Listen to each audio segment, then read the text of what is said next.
इस वीडियो में आप सीखेंगे कि त्वरण क्या होता है।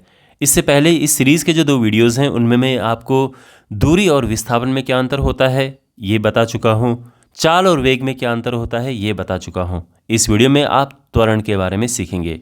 तो त्वरण क्या है ये आप सीखेंगे, इसका सूत्र क्या यूज़ करते हैं क्वेश्चंस को सॉल्व करने में, मात्रक इसका क्या होता है, हम फिर इसके उदाहरण करेंगे और फिर ग्राफ भी समझेंगे कि त्वरण वाले जो चाल होती है, त्वरण वाली जो गति होती है उसका ग्राफ कैसे बनता है।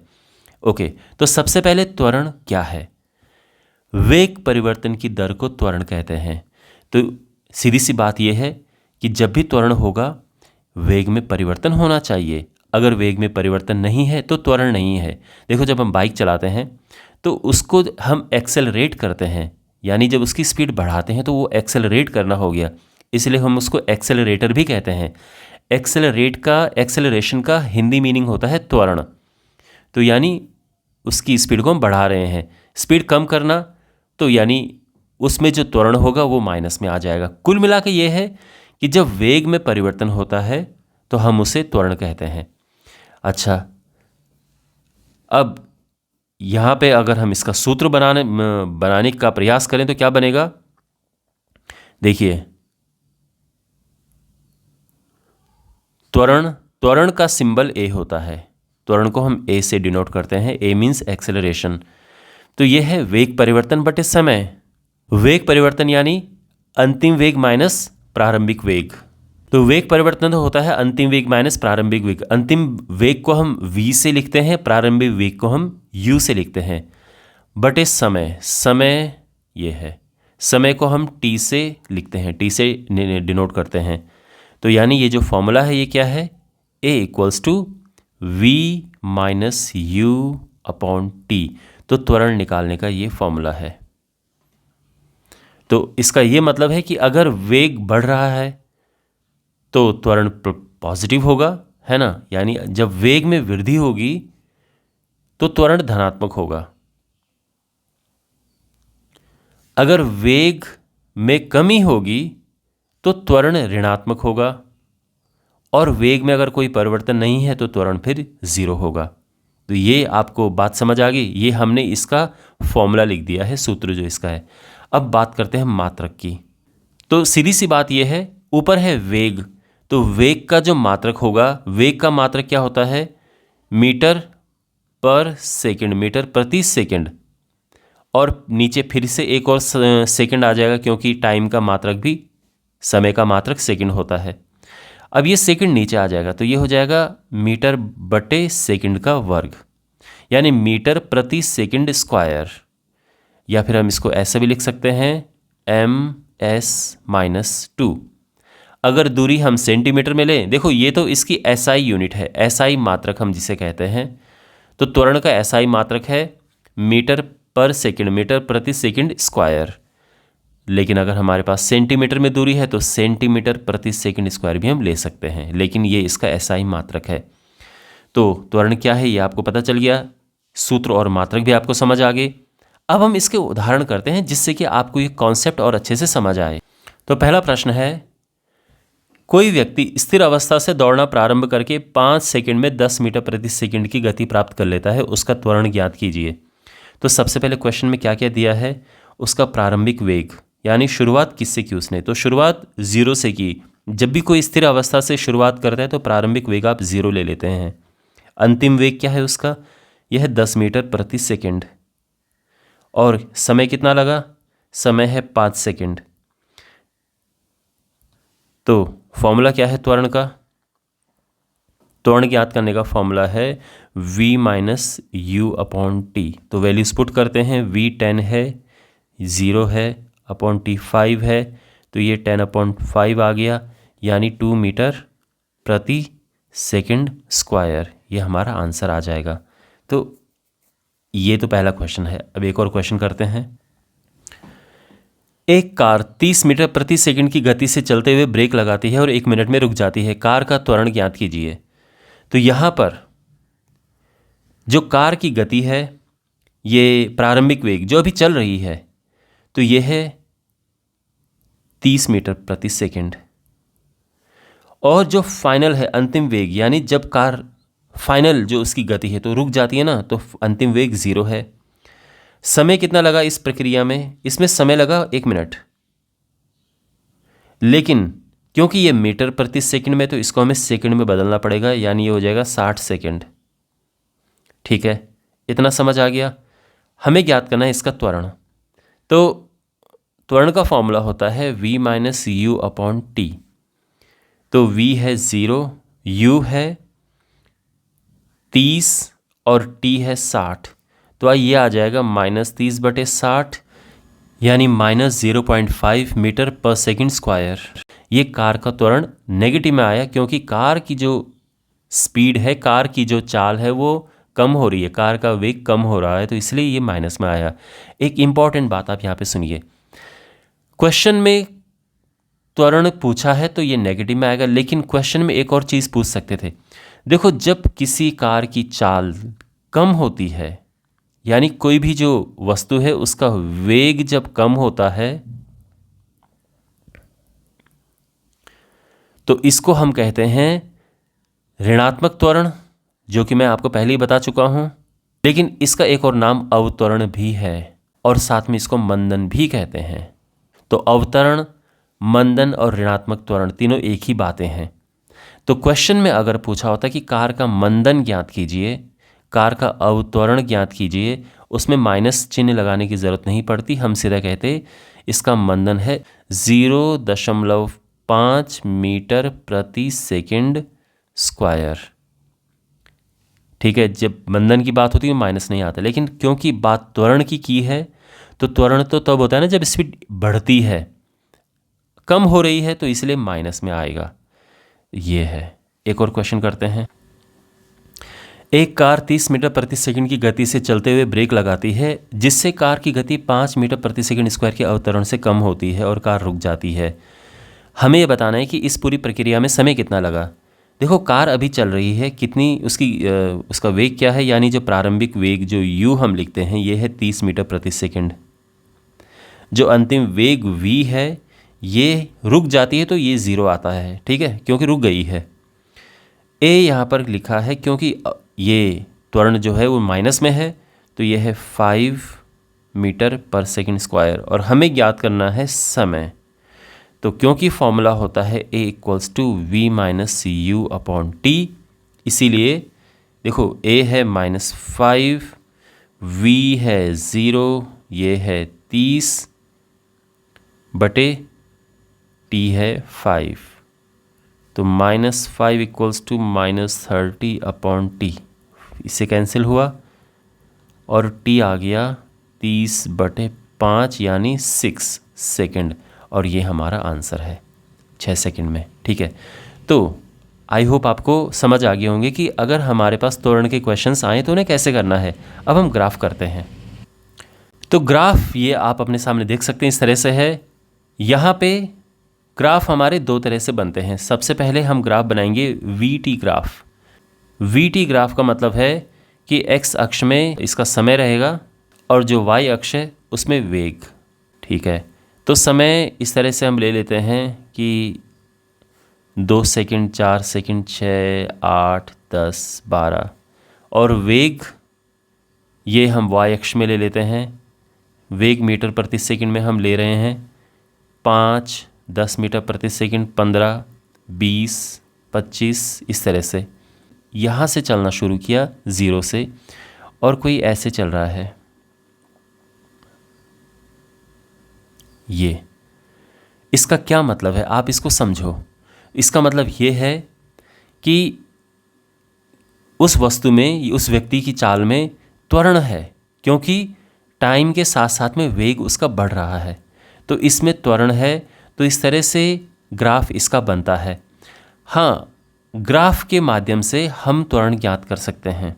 त्वरण कैसे निकालते हैं देखो, तो y अक्ष आप देखो, तो y अक्ष में जो लिखा है उसका हम अंतर लेंगे और x अक्ष में जो लिखा है उसका हम अंतर लेंगे।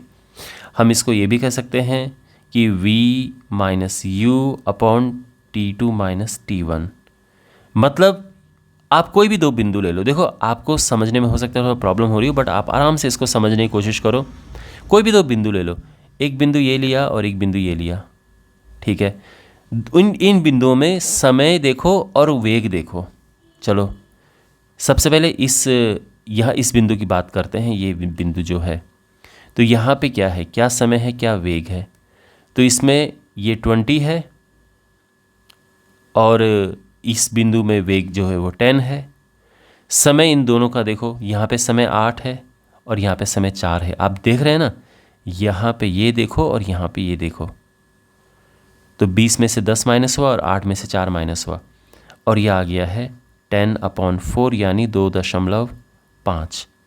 और कोई ज़रूरी नहीं कि यही लेने हैं, आप यहाँ पे एक ए ये है, दूसरा बिंदु ये ले सकते हो, बी दूसरा बिंदु ये है। उस केस में क्या होगा, देखो अभी 2.5 आया ना, दोबारा फिर यही आएगा क्योंकि रेखा तो एक ही है। तो यहाँ पे आप देखो, यहाँ पे वेग का अंतर क्या है, पहले 20 ये 20 है और ये 0 है, तो 20 में से 0 माइनस करेंगे। समय का अंतर क्या है, 8 में से 0 माइनस करेंगे तो ये होगा 20/8 और ये फिर से आ जाएगा क्या, 2.5। ओके, अगर आपको ये अच्छे से समझ आ गया है तो यहाँ पर एक छोटा सा क्वेश्चन मैं आपसे पूछता हूँ, आपको बताना है। यहाँ पे वीडियो को पॉज करो और बताओ कि कोई अगर इस तरह से गति कर रहा है, कोई वस्तु, कोई व्यक्ति, उसका त्वरण क्या होगा। चलो ठीक है, आई एम श्योर आपने कोशिश की होगी। अब मैं बताता हूँ। तो जैसे मैंने कहा, कोई भी बिंदु पकड़ो, कोई भी दो बिंदु। तो देखो बेस्ट है, एक तो ये पकड़ो, यहाँ पर जो ये है मूल बिंदु, बड़ा सही होता है, 0 0 यहाँ पे हमें मिल जाता है। दूसरा, आप चाहे ये पकड़ो या आप ये पकड़ो या आप ये पकड़ो, कोई फर्क नहीं पड़ता है कहीं से भी आपको, क्योंकि रेखा सीधी है तो त्वरण हर जगह एक जैसा होगा। तो मान लेते हैं कि मैंने बी पकड़ लिया, चलो बी बिंदु देख लिया, ठीक है ना, ये हटाओ ए एंड सी। तो क्या करते हैं हम यहाँ पे, देखो y अक्ष का अंतर, वेग का अंतर और समय का अंतर। तो y अक्ष में ये हो जाएगा 10-0 और x अक्ष में 8-0 और इस तरह से 10/8 यानी ये आ जाएगा 1.25 मीटर प्रति सेकंड स्क्वायर। इस तरह से ये त्वरण आ चुका है। तो ऐसे हम त्वरण ज्ञात कर सकते हैं, ठीक है। तो ये है त्वरण कैसे ज्ञात करते हैं, इस तरह से हम इसका स्लोप ज्ञात करते हैं, तब निकलता है त्वरण। बात समझ आ गई। थोड़े से कुछ और ग्राफ लेते हैं डिफरेंट टाइप का, और मुझे आप इसकी स्टडी करके बताओ। मान लो कि कोई वस्तु इस तरह से चल रही है, आप बता सकते हैं कि इसका त्वरण क्या है। तो आप ये कहोगे कि सर ये जो वस्तु चल रही है इसकी स्पीड शुरू में 10 थी, 2 सेकंड में भी 10, फिर 10, फिर 10, फिर 10, ये तो 10 ही है, तो इसलिए इसका जो त्वरण है वो 0 होगा, ठीक है। लेकिन यहीं पे ही अगर मान लो कि कोई वस्तु इस तरह से चल रही है और हमें इसका त्वरण बताना है, इसको हटा देते हैं, इसका त्वरण बताना है, तो क्या होगा। अब आप, पहली बात तो ये है कि ये प्लस में होगा या माइनस में होगा, ये त्वरण है या अवत्वरण है। तो आप कहोगे कि पहले तो ये 20 थी इसकी स्पीड जब टाइम 0 था, फिर धीरे धीरे जब टाइम 4 था तो इसकी स्पीड थोड़ा कम होगी, 15 होगी, जब टाइम 8 था इसकी स्पीड और कम होगी, 10 होगी, मतलब इसका वेग, ठीक है, वेग। तो यानी इसका वेग धीरे धीरे कम हो रहा है, यानी इसमें अवत्वरण है, तो यानी इसका जो ए है वो माइनस है। और एग्जैक्टली कितना होगा ये देखते हैं, तो ये इसमें कैलकुलेट करते हैं। तो कोई भी दो बिंदु ले लो, तो यहाँ पर एक बिंदु तो मैं चलो यही खुद ही ये ले लेता हूँ और दूसरा बिंदु यहाँ से ये उठा दो। अच्छा, तो यहाँ पर ये है, ये ध्यान रखना, ओके, इस तरह से है। तो वेग में तो ये अंतर आया है और समय में ये अंतर है, आप देख रहे हैं ना, समय का अंतर ये है क्योंकि शुरू का समय ये है, लास्ट का समय ये है, तो समय का अंतर ये है। अच्छा, वेग में क्या अंतर है, अब आप 20 में से 10 मत माइनस करना, क्योंकि 20 तो प्रारंभिक है ना, शुरू में 20 था, बाद में 10 था, तो बाद में से पहला माइनस करते हैं, बाद में 10 हुआ है तो 10 - 20, हाँ, समय 8-0 होगा और इस तरह से -10/8 और ये -1.25 मीटर पर सेकंड स्क्वायर, ये इसका त्वरण आ चुका है। बेसिकली इसमें अवत्वरण है। तो इस तरह से हम ग्राफ, ये इस तरह से ग्राफ होते हैं त्वरण के, और ये ध्यान रखना ये वेग और समय का ग्राफ है। अब मैं आपको बताता हूँ इसकी दूरी और समय का ग्राफ। ओके, तो ये है टाइम इस तरफ है और वाई अक्ष में हम स्थिति लेंगे या विस्थापन हम इसे कह सकते हैं। आम भाषा में आप दूरी भी कह सकते हैं, वैसे विस्थापन या स्थिति है। तो स्थिति और समय का ग्राफ जब इसमें त्वरण होता है, त्वरण की अवस्था में कैसे बनता है, तो यहाँ पे मैं आपको डिफरेंट चीज़ें बताऊंगा। यहाँ पे बताऊंगा कि त्वरण नहीं हो तो ग्राफ कैसे बनता है, त्वरण हो तो ग्राफ कैसे बनता है। तो सबसे पहले अगर ग्राफ ये है, इसका क्या मतलब है। अब आप सोचो, अगर मान लो कि कोई वस्तु ऐसे है, ऐसी चल रही है, तो आप उसके बारे में क्या कहोगे। तो आप तो ये कहोगे कि सर ये वस्तु चल कहाँ रही है। किसी वस्तु की स्थिति पहले 20 थी, अभी भी 20 है, तो ये तो चल ही नहीं रही है। तो यहाँ पे तो जो उसकी स्पीड है, उसका जो वेग है, यही ज़ीरो है। तो इसमें त्वरण तो हो ही नहीं रहा। दूसरी बात, अब आप बताओ कि इसमें त्वरण है या नहीं है। ओके, ध्यान रखना, इसमें भी त्वरण नहीं है। उसका कारण क्या है। उसका कारण यह है कि इसका वेग एक समान है। मुझे कैसे पता वेग एक समान है इसका। क्यों? क्योंकि आप देखो ना, 2 सेकंड में चलाओ 10 मीटर, 4 सेकंड में चला 20 मीटर। तो देखो यहाँ पे इसकी स्पीड आप भाग दे के देख लो, 10/2 5 होता है, 20/4 भी 5 होता है। 6 सेकंड में 30 चला तो भी दूरी बटे समय करके आप वेग निकालोगे तो भी 5 है। यानी उसका जो वेग है एक समान है, 5 मीटर प्रति सेकंड। इसलिए इसमें त्वरण अभी भी ज़ीरो है। तो त्वरण कब कैसे होता है, उसका ग्राफ कैसे बनाए हम। तो अगर हमारे पास कोई ग्राफ इस तरह से जाता है, इसमें त्वरण है, ये भी त्वरण है। और अगर मैं ये कहूँ तो ये भी त्वरण है। हालांकि ये त्वरण ऋणात्मक है, एक त्वरण धनात्मक है, बट ये दोनों त्वरण है। ठीक है ना। फिलहाल आप ये समझो, अगर किसी चीज़ को आप फ्री फॉल करते हो, मतलब ये छत है और छत से आपने किसी चीज़ को ड्रॉप किया, वो नीचे आए, तो उसकी स्पीड धीरे धीरे बढ़ती रहती है। यानी जितने समय में वो ये दूरी तय करेगी नीचे, उतने ही समय में वो ज़्यादा दूरी तय करेगी। इसलिए इसका ये वाला ग्राफ बनता है और ये त्वरण है, ध्यान रखना। तो जब भी हमारे पास विस्थापन समय या स्थिति समय ग्राफ होता है और उसमें त्वरण हमें दिखाना हो, तो त्वरण ये है रेड वाला, इसमें त्वरण ज़ीरो है। और ये तो खैर त्वरण है ही नहीं, इसमें तो चाल भी नहीं, वेग भी नहीं है, तो इसमें त्वरण क्या होगा, ये है। तो आपको बात समझ आ गई है कि त्वरण के ग्राफ कैसे होते हैं। मैं उम्मीद करता हूँ कि आपको ये टॉपिक अच्छे से समझ आया होगा। मेरे इन वीडियोस को अपने दोस्तों के साथ शेयर करें, चैनल को सब्सक्राइब करें। मिलते हैं अगली वीडियो में। Take care.